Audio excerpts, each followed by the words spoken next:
Pernah nggak lo ngerasa hancur gara-gara kehilangan sesuatu? Entah itu kehilangan uang, pekerjaan, orang yang lo sayang, atau bahkan arah hidup.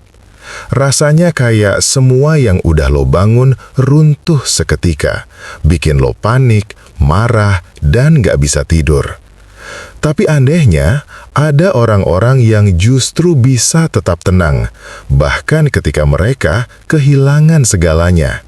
Mereka nggak ngedumel, nggak panik, nggak sibuk nyalahin keadaan. Mereka diam.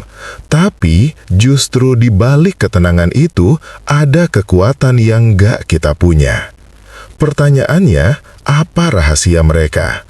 Apa yang orang bijak tahu tentang kehilangan yang selama ini nggak pernah kita sadari? Sebelum kita bongkar lebih dalam, gue pengen lo bantu subscribe agar channel ini bisa terus berkembang.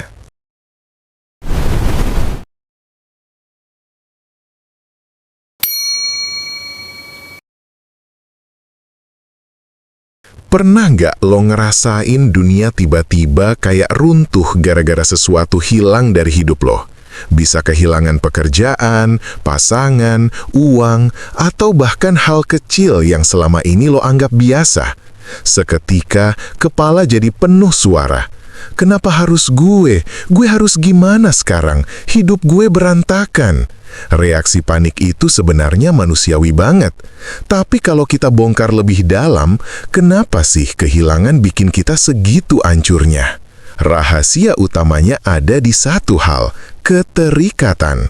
Kita terbiasa menggantungkan rasa aman, harga diri, bahkan identitas kita pada hal-hal di luar diri kita.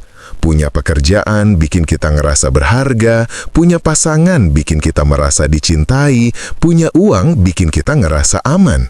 Begitu itu semua hilang, otak kita otomatis bereaksi, seolah-olah seluruh hidup kita juga ikut hilang.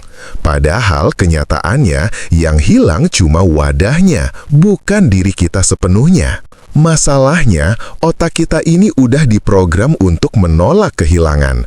Secara psikologis, ada yang namanya loss aversion. Manusia jauh lebih sakit kalau kehilangan sesuatu dibandingkan senangnya saat mendapatkan hal baru. Contoh gampang, lo nemu uang 100.000 di jalan, senangnya cuma sebentar.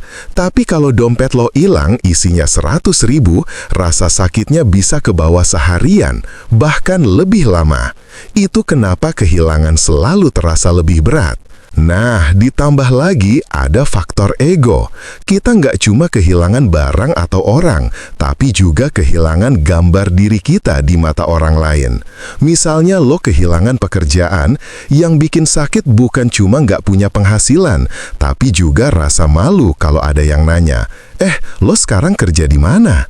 Ego kita merasa ditelanjangi dan itu yang bikin rasa sakitnya double. Makanya banyak orang kalang kabut. Mereka buru-buru nyari pengganti. Putus cinta langsung cari pasangan baru. Kehilangan kerja langsung ambil apapun yang datang meski nggak cocok. Kehilangan uang langsung cari cara instan buat balik modal. Semua karena panik, bukan karena tenang mikirin langkah yang benar. Tapi orang bijak beda.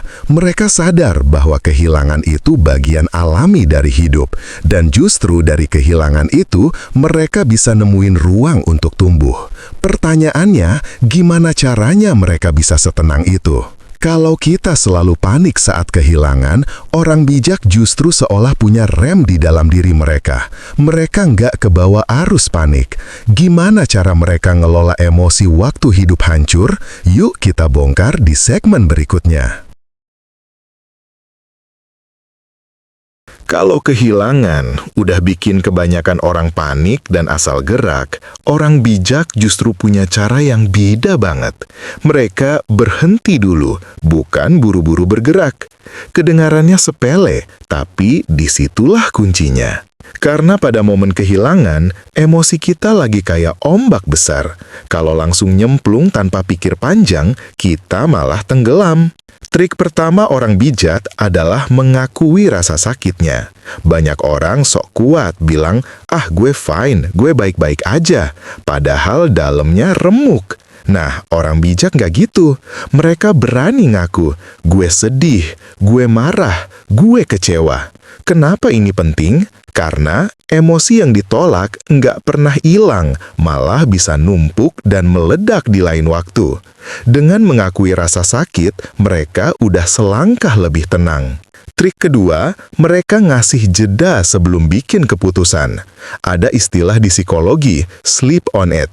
Tunda keputusan penting sampai lo bisa mikir jernih. Orang bijak paham kalau emosi negatif itu sifatnya sementara. Marah, kecewa, panik, semuanya punya masa kadaluarsa. Jadi, mereka nggak langsung ambil langkah cuma buat nutup rasa sakit. Mereka biarin diri mereka tenang dulu, baru mikir solusi. Trik ketiga, mereka ganti sudut pandang. Misalnya kehilangan kerja. Orang biasa langsung mikir, hidup gue selesai. Orang bijak mikir, oke, gue kehilangan pintu ini, tapi mungkin ada pintu lain yang terbuka. Mereka pakai kehilangan sebagai bahan refleksi, bukan vonis akhir. Kayak filosofi Jepang Kintsugi, keramik yang retak justru diperbaiki dengan emas. Luka bukan buat disembunyiin, tapi buat nambah nilai. Trik keempat, orang bijak ngurangin distraksi. Saat panik, orang biasanya lari ke hal-hal cepat, belanja, hiburan berlebihan, bahkan keputusan instan yang nyusahin. Orang bijak justru ngelakuin kebalikannya. Mereka tarik napas, menyepi sebentar, atau nulis jurnal. Mereka bikin ruang hening biar pikiran bisa lebih jernih. Dan yang paling penting, mereka ngerti satu hal. Emosi bukan musuh, tapi sinyal. Marah, takut, atau sedih itu bukan tanda kelemahan, tapi alarm bahwa ada hal yang harus diberesin. Orang bijak nggak mematikan alarmnya, tapi dengerin dan pelan-pelan cari sumber masalahnya. Dan yang paling penting, mereka ngerti satu hal. Emosi bukan musuh, tapi sinyal. Marah, takut, atau sedih itu bukan tanda kelemahan, tapi alarm bahwa ada hal yang harus diberesin. Orang bijak nggak mematikan alarmnya, tapi dengerin dan pelan-pelan cari sumber masalahnya. Makanya, mereka bisa kelihatan tenang padahal lagi di tengah badai, bukan karena hidup mereka lebih gampang, tapi karena mereka punya trik buat mengendalikan kapal waktu ombak lagi gede. Kalau gitu, setelah emosi terkendali, langkah apa yang biasanya diambil orang bijak? Apa mereka langsung cari jalan keluar? Atau justru ada rahasia lain yang bikin mereka tetap kokoh meski kehilangan segalanya? Yuk kita bahas di segmen berikutnya. Kalau emosi udah mulai terkendali, orang bijak nggak berhenti di situ aja. Mereka tahu bahwa kehilangan bukan sekedar akhir cerita, tapi bisa jadi titik belok menuju jalan baru. Bedanya dengan kebanyakan orang adalah, alih-alih terus nyalahin keadaan, mereka pakai momen kehilangan buat nemuin makna yang lebih dalam. Pertama, orang bijak biasanya nanya ke diri sendiri, bukan ke dunia. Kalau orang lain sibuk bertanya, kenapa gue? Kenapa hal ini terjadi? Mereka malah balik tanya, apa yang bisa gue pelajari dari kehilangan ini? Apa bagian diri gue yang harus berkembang? Pertanyaan itu kelihatannya sederhana, tapi arahnya beda total. Yang satu bikin stuck di masa lalu, yang satu bikin lo maju ke masa depan. Kedua, mereka menggunakan kehilangan sebagai filter. Contoh gampang, saat kehilangan pekerjaan, banyak orang merasa hancur. Tapi orang bijak justru mikir, oke, kalau pintu ini ketutup, berarti mungkin ini bukan jalan terbaik buat gue. Mereka pakai kehilangan itu untuk mempersempit fokus, membuang yang gak penting, dan hanya ngejar hal-hal yang lebih selaras dengan diri mereka. Jadi, kehilangan bukan hanya hilang sesuatu, tapi menyingkirkan hal yang gak cocok. Ketiga, orang bijak tahu cara membalik rasa sakit jadi energi kreatif. Banyak karya besar lahir dari rasa kehilangan, lagu, buku, bisnis, bahkan gerakan sosial. Orang bijak paham kalau energi itu bisa diarahkan. Bukannya dibiarkan jadi beban, mereka ubah jadi bahan bakar untuk sesuatu yang baru. Keempat, mereka nggak terburu-buru cari validasi. Saat kehilangan, kebanyakan orang lari ke orang lain buat minta pengakuan atau penghiburan. Orang bijak nggak anti dukungan, tapi mereka nggak menggantungkan makna hidup pada orang lain. Mereka tahu makna paling kuat datang dari cara mereka menafsirkan kehilangan itu sendiri. Dan terakhir, orang bijak sadar kalau kehilangan kadang bukan musibah, tapi undangan. Undangan buat melangkah ke bab baru, buat ninggalin sesuatu yang selama ini mereka kira penting, padahal enggak. Kehilangan bisa jadi cara hidup ngasih tahu, hey, ada jalan lain yang lebih sesuai sama lo. Makanya, meski di luar kelihatan tenang, di dalamnya mereka lagi ngerakit arah baru.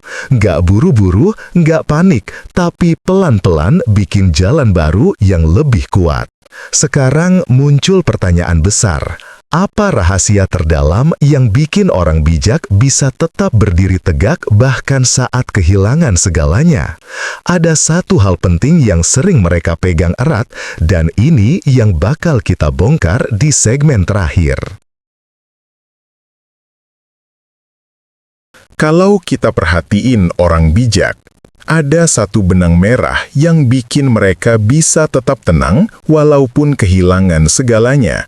Mereka nggak pernah nganggap kepemilikan sebagai pusat hidup. Kedengarannya berat, tapi sebenarnya sederhana. Mereka sadar kalau apapun yang kita punya, uang, jabatan, pasangan, bahkan tubuh sehat, semua itu sifatnya sementara, bisa hilang kapan aja. Jadi, daripada ngaitin identitas diri dengan hal-hal itu, mereka menaruh pusat hidupnya pada sesuatu yang lebih dalam. Buat sebagian, itu bisa berarti spiritualitas. Mereka merasa ada yang lebih besar dari sekedar materi. Buat yang lain, itu bisa berarti prinsip hidup, kayak integritas, ketenangan batin, atau komitmen buat terus belajar. Apapun bentuknya, intinya sama, hidup mereka nggak bergantung total pada hal-hal luar yang rapuh. Inilah alasan kenapa saat kehilangan datang, mereka nggak langsung runtuh. Mereka udah menyiapkan pondasi di dalam diri. Kalau rumah roboh, mereka masih punya tanah yang kokoh.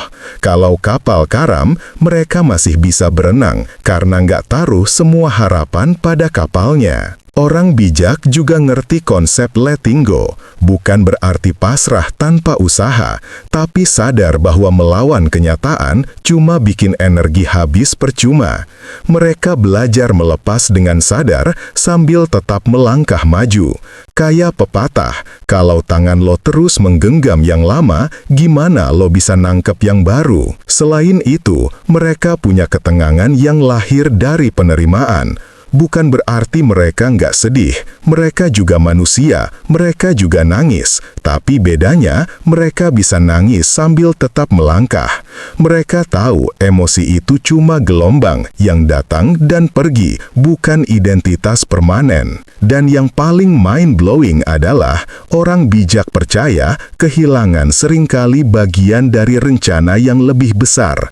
Bukan konspirasi semesta, tapi pola hidup yang ngajarin kita buat lebih kuat, lebih bijak, dan lebih tahan banting. Mereka ngelihat kehilangan bukan sebagai akhir, tapi sebagai jembatan. Mungkin itulah rahasia terbesarnya. Mereka nggak takut kehilangan karena mereka nggak pernah benar-benar merasa memiliki. Yang mereka punya adalah diri sendiri, prinsip hidup, dan keyakinan bahwa apapun yang datang bisa dihadapi. Jadi, kalau lo lagi merasa kehilangan sekarang, Coba pikir, mungkin ini bukan titik hancur, mungkin ini justru pintu menuju versi lo yang lebih kuat. Sebelum video ini gue akhiri, gue ingetin lagi, jangan lupa klik subscribe biar channel ini bisa terus berkembang dan kita bisa sama-sama belajar jadi lebih kuat menghadapi hidup.